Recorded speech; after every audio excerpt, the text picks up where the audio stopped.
Police officer बोल दिए अगर रोड पे नमाज पढ़ेंगे तो तुम्हारा पासपोर्ट कैंसल, तुम्हारा गन लाइसेंस कैंसल। ओहो। अच्छा, जो हम रोड पे नमाज पढ़े तो पासपोर्ट कैंसल। ओहो। कोई दूसरे रोड पे चले तो हेलीकॉप्टर से फूल बरसाएंगे। फूल बरसाएंगे। हैदराबाद से मायम पार्टी के सांसद असदुद्दीन ओवैसी ने भरी हुंकार। ईद की नमाज से पहले जो लोग कह रहे थे कि अपने घरों के छतों पर नमाज पढ़ोगे तो आपका पासपोर्ट रद्द हो जाएगा, आपका लाइसेंस रद्द हो जाएगा, अगर सड़कों पर भी नमाज पढ़ोगे तो इसी तरह से आपके साथ किया जाएगा। असदुद्दीन ओवैसी साहब बोले कि 5 से 10 मिनट तक हमारी नमाज होती है, फिर भी आप लोगों को तकलीफ होता है, और जब कावड़ यात्रा निकलता है तो 5 घंटा, 6 घंटा, 8 घंटा इस तरह से पूरे सड़क को जाम कर दिया जाता है और हेलीकॉप्टर से फूल बरसाते हैं। ओवैसी साहब योगी आदित्यनाथ को लेकर और पीएम नरेंद्र मोदी को लेकर कई सवालों को लेकर ओवैसी साहब ने किया है खुलासा। ये बयान हर एक हिंदू, मुस्लिम, सिख, ईसाई और ईद से पहले हमारे मुस्लिम भाई ये बयान पूरा जरूर सुने। आखिरकार ओवैसी साहब क्या कुछ बोले हैं, ये वीडियो देखें। और ये हिंदुस्तान के वजीर आजम बनना चाहते हैं। अच्छा जी। ये कह रहे हैं कि मोदी के बाद मैं बनूंगा प्रधानमंत्री, योगी आदित्यनाथ को लेकर, और ये इनके जबान से ये निकलता है। अच्छा, जब त्योहार आता है तो मस्जिदों को क्यों कवर करते आप? क्यों करते? मत करो ना, मत करो ना। अगर ये आपका रूल है तो हर त्योहार में जिसका त्योहार नहीं है उसकी इबादतगाह को कवर करो। आप खाली मेरी मस्जिद क्यों कवर कर रहे हैं? आप क्यों कर रहे हैं आप? हाँ, ये आपका इंसाफ है। ये इंसाफ है आपका। आप करेंगे तो कोई बात नहीं, we will shower flowers from the helicopter. अच्छा। और हम 10 मिनट 5 मिनट की नमाज पढ़े नहीं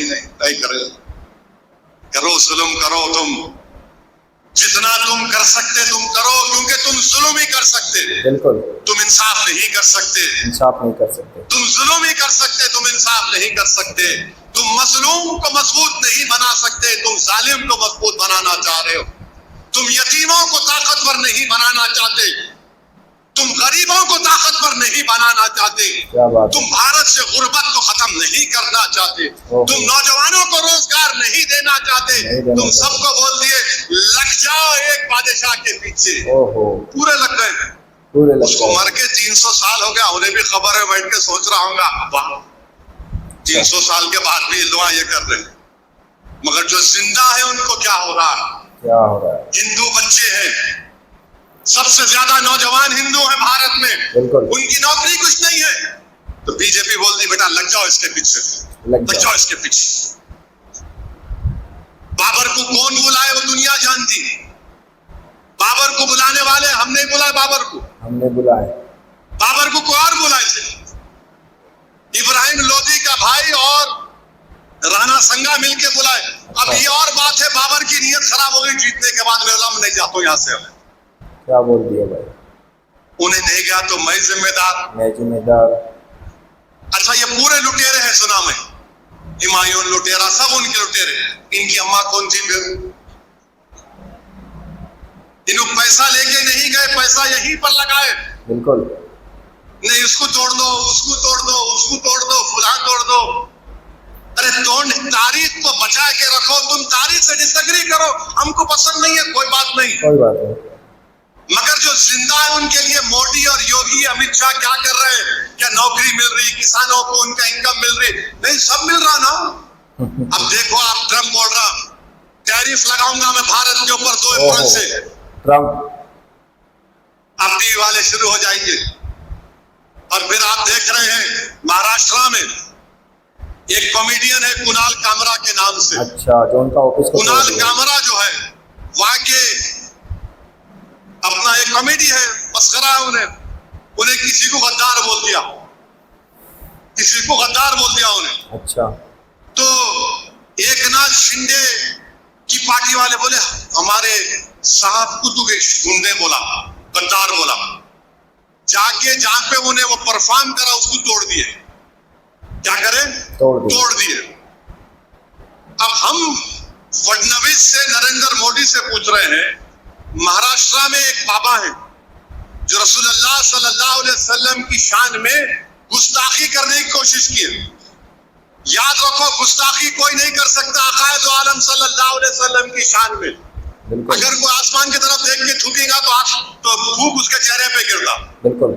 उन्होंने गुस्ताखी करे, उसको अरेस्ट नहीं करे, उसको पकड़े भी नहीं, उसके जाकर उसके घर को तोड़े भी नहीं, मगर यहाँ पर क्योंकि एक नाथ शिंदे डिप्टी चीफ मिनिस्टर है, उनको उन्हें बोला, नाम तो नहीं लिया उन्हें, मगर ये लोग माने निकाल लिए।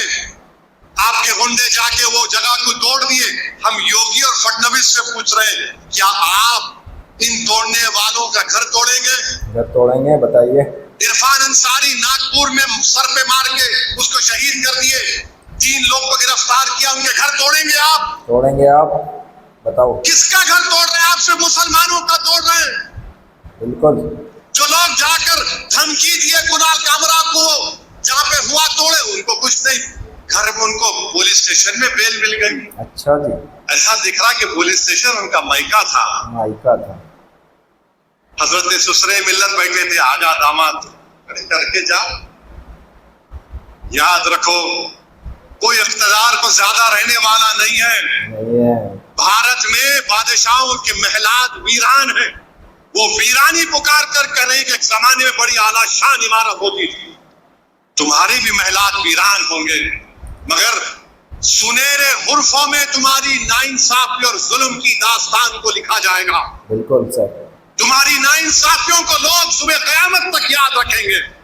और अगर तुम ये समझ रहे हो कि हम झुक जाएंगे, हम वो कौम है जो सिर्फ अल्लाह के आगे झुकते हैं, वक्त के यजीदों, फिरौनों और वजीर आज़मों के सामने नहीं झुकते हैं। क्या बात है सर। हम नहीं झुकने वाले हैं। नहीं झुकने वाले हैं।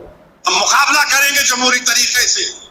तुम जुल्म पे जुल्म ढाते जाओ, 5 साल से हमारे बच्चे जेलों में बेल नहीं होती। सही बात है। तो दोस्तों, आप लोगों ने सुना एमआईएम पार्टी के हैदराबाद से सांसद असदुद्दीन ओवैसी साहब जुमे की नमाज पढ़ने के बाद ओवैसी साहब का ये बयान सामने आया, जो उत्तर प्रदेश के अंदर एक पुलिस ऑफिसर है। उन्होंने एक बयान जारी किया था कि अपने घर के छतों पर नमाज ना पढ़े, सड़कों पर नमाज ना पढ़े, नहीं तो आपका लाइसेंस रद्द हो जाएगा।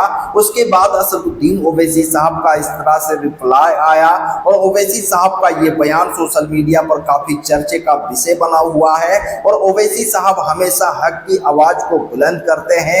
असदुद्दीन ओवैसी साहब हमेशा बेबाक होकर अपने अंदाज में उन लोगों को मुंह तोड़ जवाब देते हैं जो गरीबों मजलूमों के ऊपर बेइंसाफी करते हैं, उनको इंसाफ नहीं देते हैं, उनके साथ जो गलत काम होते हैं ओवैसी साहब खुलकर आवाज उठाने का काम करते हैं। तो ओवैसी साहब का ये बयान आप लोगों को कैसा लगा कमेंट सेक्शन में जरूर बताएं।